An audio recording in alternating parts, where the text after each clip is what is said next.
Hello, my name is Sakan Al-Islan. I'm a musculoskeletal radiologist at Cleveland Clinic, and in the next 20 minutes to half an hour, I'll be talking about hematogenous malignancies, basically multiple myeloma, leukemia, and lymphoma. Bone marrow can be replaced by a number of neoplastic disorders, including leukemia, lymphoma, multiple myeloma, and most frequently metastases. Radiographs are usually the first imaging modality in the diagnosis of suspected bone tumors. CT may demonstrate subtle cortical involvement or matrix mineral, although MRI tends to be the most sensitive, non-invasive diagnostic modality we have, showing the presence and extent of pathologic bone marrow involvement in these patients. Multiple myeloma comprises a heterogeneous group of plasma cell tumors that primarily involve the bone marrow. Radiographs are the most frequently used imaging modality for the initial diagnosis and follow-up during treatment. Radiographic findings are also incorporated into the clinical classification or staging system of Durian-Salmon. What we expect to see in multiple myeloma patients are these lytic punched-out lesions with variable sizes, though most of them are smaller. Calvareal lesions are unique, as demonstrated here in this lateral view of the skull. There are multiple lesions. Some of them are slightly larger, as indicated by these arrows, and there are some that are very small. We have bone surveys radiographically that are typically obtained to evaluate the entire body. Osteoporosis and spinal compression fractures are frequently seen in these patients.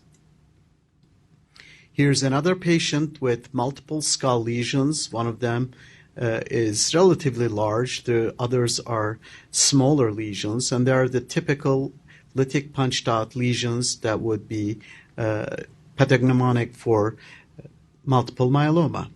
And here's the same patient. The humeral X-ray also shows smaller lesions in the proximal diaphysis. Please note the shape of these lesions are somewhat round as opposed to physiologic osteoporosis, where you can see more elongated ovoid areas of lucencies which are not tumor. Here's another patient where we see significant amount of osteoporosis and also a healing insufficiency fracture in the right inferior pubic ramus. These patients tend to have a lot of compression fractures, as shown here, and often undergo vertebroplasty or kyphoplasties to relieve their symptoms of pain. And here we have two levels where we demonstrate the methylmethacrylate in these collapsed vertebral bodies. CT and PET-CT has been used in the assessment of disease burden and follow-up of multiple myeloma patients in certain clinical centers. MRI is considered the gold standard imaging method for evaluating bone marrow in these patients. In recent years, whole-body MRI with or without PET has become an important diagnostic tool in the initial staging and follow-up of patients with multiple myeloma. Here's an example where we see multiple lesions in a patient who underwent PET MRI with these fused T2-weighted image showing areas of significant metabolic activity, particularly in the upper thoracic spine, but we also see lesions elsewhere, including cervical spine and sternum. When we look at the multiple myeloma on MRI, there are 5 different patterns. It could be normal, unfortunately very frustrating. There may be focal lesion or lesions that are larger than 5 millimeter. There could be patients with diffuse infiltration of the bone marrow homogeneously. Or there might be patients who have diffuse infiltration with focal lesions. And finally, The least frequently seen pattern is variegated or salt and pepper pattern, which refers to heterogeneous bone marrow involvement with intermixed normal-looking fatty marrow. When we start with the normal marrow, here's a T1 weighted and stir sequence in sagittal plane, and we can see at 2 levels of compression fractures without an underlying lesion on T1 weighted and stir sequences. There's mild edema on stir, indicating relatively acute nature of these fractures, but as you see, there are no associated pathologic lesions. So this patient had fractures and has known multiple myeloma. Normal bone marrow signal on MRI does not exclude the diagnosis, in fact, seen in approximately 28% of the cases. Focal myeloma lesions typically show a low to iso-intense signal on T1 weighted images compared to adjacent normal skeletal muscle. Some myeloma lesions may show hyperintense T1 signal, unlike most other neoplasms, compared to skeletal muscle. A hyperintense signal intensity on T2 weighted and stir images are expected in these patients, as you can see on the right, on this large lesion of right humerus in the diaphysis with T1 abnormality and very hyperintense signal on stir. Here's an example of diffuse bone marrow involvement in a patient with known multiple myeloma. As you can see, there's nearly entire marrow is replaced on this T1 weighted images with minimal amount of fat visualized, and also on the stir sequence there's diffuse abnormal signal which can be confirmed on T2 weighted images as well. Here we have a case where we see a diffuse involvement or infiltration of the entire visualized marrow on T1 weighted image. When we look at the stir, in addition to diffuse marrow infiltration, we have some focal lesions. So this fits into the category where we see diffuse marrow involvement with focal lesions that can be delineated from the diffusely infiltrated marrow, especially on stir and T2 weighted sequences. And the final pattern is the variegated or salt and pepper pattern, where we see multiple small lesions throughout the spine with intermixed fatty signal on this T1 weighted image. And the findings are not very impressive on stir, though there is some uptake on the fused PET MRI examination. Extramedullary disease is an uncommon finding of multiple myeloma and can be either present at the time of diagnosis or often seen in the disease progression, especially in terminally ill patients. Most common sites for extramedullary disease are skin and soft tissues, although it can infiltrate any organ in the body, including the GI system. And presence of extramedullary disease is often associated with poor prognosis. Here's an example where we have a large soft tissue mass in the gluteal subcutaneous tissues on the T1 weighted images, and then this is an axial T2 weighted fat suppressed image showing the nature of the mass, in addition to multiple myeloma lesions in this patient. The diagnosis of solitary plasmacytoma is based on presence of single bone lesion with plasma cells in the absence of plasma cells on bone marrow biopsy. The spine, pelvis, and proximal femurs are the most common locations, and MRI signal characteristics are very similar to those seen in myeloma.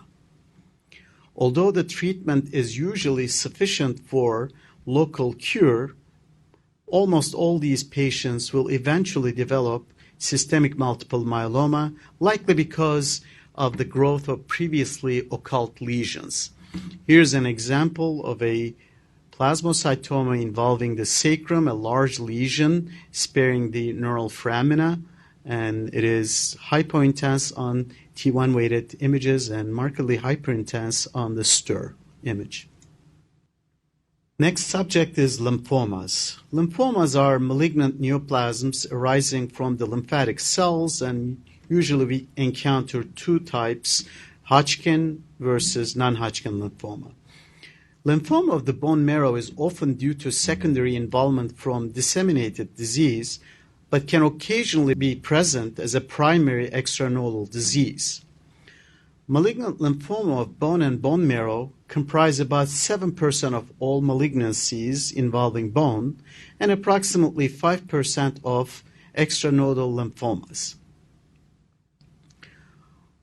The musculoskeletal lymphomas are typically classified into four subtypes. Primary bone lymphoma, which is pretty unusual, and multifocal primary bone lymphoma, which is the least common, and the third is the most common, where we see disseminated lymphoma with secondary osseous and marrow involvement within 6 months of lymphoma diagnosis. And the fourth is beyond 6 months after the diagnosis of systemic lymphoma. Bone and bone marrow involvement is more frequently seen in patients with non-Hodgkin's lymphoma. Bone marrow involvement is unusual in patients with Hodgkin's lymphoma, occurring only in 4 to 14% of cases. When we look at imaging in these patients, the extremity lesions are often discovered on radiographs. These patients typically undergo chest, abdomen, pelvis CT to evaluate lymph nodes and internal organs. CT examinations are often combined with PET to provide morphological and functional information at the same time. Here's an example of a PET CT demonstrating multiple bone lesions as well as nodal involvement throughout the body. Recently, PET MRI is emerging as a modality, and because it doesn't involve ionizing radiation, it will be very important to use, particularly in pediatric patients and young adults who may require multiple imaging studies to monitor their treatment. Here's an example of a 17-year-old male with primary lymphoma of bone involving sacrum, which is located near the center with soft tissue extension. Please note that it is very difficult to see the lesion on CT examination, which was done within a week of this PET MRI. This is not unusual due to the nature of lymphoma, which can infiltrate the marrow without very prominent findings, at least initially on CT and radiographs. Permeation of the tumor through the cortex into surrounding soft tissues without obvious cortical destruction is not unusual in cases of lymphoma. Here's an example where we see small channels of tumor permeating through the humeral diaphysis on T1 weighted image, which can also be shown on T2 weighted fat suppressed image with some soft tissue extension, which is difficult to see on T1 weighted image. Here's an older patient with a permeative lesion of the mid-tibial diaphysis, and this patient underwent MRI showing a much larger lesion with a big soft tissue mass. This is not unusual for lymphomas. What you see on the radiographs can just be the tip of the iceberg. Primary bone lymphoma is frequently found in the long bones, typically arising from the metadiaphysis of femur, tibia, and humerus. Axial skeletal involvement, including pelvis, scapula, ribs, vertebral bodies, they are less frequently seen. Here's another example of a permeative appearing lesion in the proximal diaphysis of humerus, which was shown to be a primary bone lymphoma.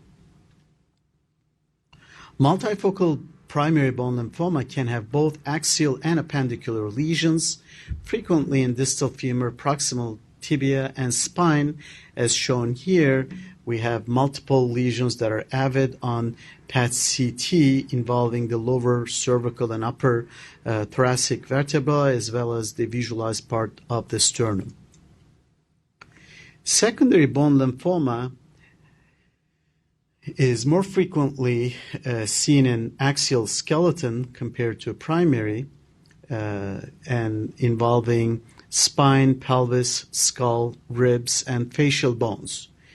It's not unusual to see large soft tissue masses when we encounter these secondary lymphomas, as seen on this T1 weighted image of a large marrow-infiltrating lesion in the right ilium with adjacent large soft tissue mass, which is much easier to see on this T2 weighted image without fat suppression. When diffuse bone marrow involvement or infiltration is present, leukemia is often in the differential diagnosis, and you can see on this coronal T1 weighted image showing near complete infiltration of the entire bone marrow with minimal sparing in the femoral epiphysis on the right on this T1 weighted image, and diffuse abnormal signal on T2 weighted fat saturated image. And on the post-contrast image, you can see there's heterogeneous enhancement with areas that are enhancing, and there are some central areas that lack enhancement, suggestive of a tumor involvement. A normal red marrow wouldn't show any areas that lack enhancement. There's mild diffuse enhancement in patients who only have red marrow. Leukemias are the last group we will discuss. They are a group of heterogeneous neoplastic bone marrow disorders involving white blood cells. They have been recognized as acute or chronic based on their untreated disease course. Leukemias may also be divided into myeloid or lymphoid types according to their cell origin. MRI has been shown to be very sensitive for showing bone marrow changes in these patients. The diffuse MR pattern of marrow involvement in leukemia is typical but not specific, and as we have seen earlier, that it may also be seen in other systemic diseases such as lymphomas. In these patients, the radiographs are often normal, especially early in the disease, and nonspecific osteopenia may be seen in some cases. MRI is an excellent non-invasive tool to evaluate bone marrow in these patients who have suspected leukemia. After the neonatal period, bone marrow signal that is hypointense compared to skeletal muscle on T1 weighted images should always be considered suspicious for a diffuse marrow infiltrating neoplasm such as leukemia or lymphoma. Here's an example of a 3-year-old who was complaining of difficulty walking. This is an MRI T1 weighted image on coronal plane, stir and post-contrast image showing diffuse marrow infiltration that is hypointense in some areas compared to adjacent skeletal muscle, and diffusely abnormal signal on stir with areas of periosteal increased signal suggestive of periostitis, which may also be seen on the post-contrast T1 weighted fat suppressed image. And again, there are areas that show no enhancement. So the heterogeneous pattern of enhancement like this is typical of a neoplasm rather than diffuse red marrow pattern. So this kid was shown to have an AML after the biopsy. On T2 weighted and stir images, hyperintense signal is frequently seen in patients with acute leukemias. Here's a T1 weighted image showing diffuse infiltration of the bone marrow. Again, it's hypointense compared to adjacent skeletal muscle. And on stir, there's diffusely hyperintense signal, which is quite typical of acute leukemias. As opposed to acute leukemias, in patients who have chronic leukemias, there is intermediate to low signal on T2 weighted and stirred images, which is underwhelming compared to what we have seen in the earlier slide.